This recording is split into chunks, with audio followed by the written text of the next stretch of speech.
ये घटना तब की है जब वो कॉलेज में एमएससी की पढ़ाई कर रही थी। वो उस समय वहाँ के गर्ल्स हॉस्टल में ही रहा करती थी। परीक्षा से पहले वो और उनकी कुछ सहेलियां लाइब्रेरी में पढ़ाई कर रही थी। पढ़ाई करते हुए रात के 12:30 बज चुके थे। उस लाइब्रेरी में वो केवल 6 लड़कियां ही थी। लाइब्रेरी में सन्नाटा छाया हुआ था। सारा हॉस्टल एकदम शांत था। तभी उनमें से एक लड़की ने कहा कि बस यार, पढ़ पढ़ के बोर हो गए हैं, क्यों ना कोई खेल खेले जिससे दिमाग भी फ्रेश हो जाएगा और नींद भी आ जाएगी। सब उसकी बात से सहमत हो गए। उनमें से एक लड़की, जिसका नाम पूजा था, बोली कि चलो हम सब किसी आत्मा से बात करते हैं। ये सब कहकर वो अपने कमरे में गई और वह बोर्ड लेकर आई जिस पर तारांकन Z तक अल्फाबेट 0 से 9 तक नंबर और किनारों पर यस और नो लिखा था।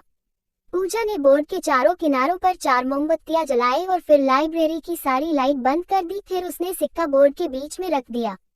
उनमें से 2 लड़कियां तो डर के मारे अपने कमरे में चली गई और बाकी चारों ने उस सिक्के पर एक एक अंगुली रख दी। फिर पूजा ने कहा कि कोई डरना मत और यहाँ से उठना मत, वरना आत्मा नाराज हो जाएगी। अब पूजा बोलने लगी, अगर यहाँ पर कोई आत्मा है तो प्लीज हमसे बात करो। लाइब्रेरी में अजीब सा सन्नाटा और अंधेरा छाया हुआ था। अचानक लाइब्रेरी में कहीं से कुछ आवाज आई। उन्होंने सोचा शायद कोई किताब गिरी होगी। उसी समय सिक्का हिला और जसमीत दीदी ने पूछा, क्या यहाँ पर कोई आत्मा है?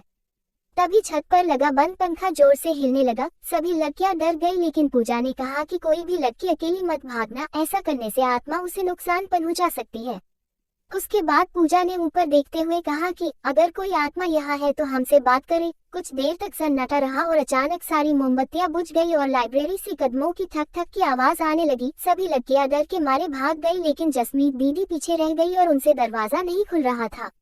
अचानक उन्हें लगा कि कोई उन्हें पीछे की तरफ खींच रहा है। वो जोर जोर से रोने और चिल्लाने लगी। उनकी आवाज सुनकर हॉस्टल की सारी लड़कियां जाग गई और उठकर लाइब्रेरी की तरफ दौड़ी। हॉस्टल वार्डन और सभी लड़कियों ने मिलकर दरवाजा खोला और दीदी को बाहर निकाला। इस घटना के बाद उन्हें आज तक लाइब्रेरी के डरावने सपने आते हैं और वो आज तक उस घटना को नहीं भूली। तो दोस्तों, मेरी दीदी के अनुभव को देखकर मुझे ये लगा कि कभी भी किसी आत्मा या प्रेत को परेशान नहीं करना चाहिए। दोस्तों, आपको अगर ये कहानी पसंद आया तो चैनल को सब्सक्राइब करें, वीडियो को लाइक करना ना भूलें। धन्यवाद।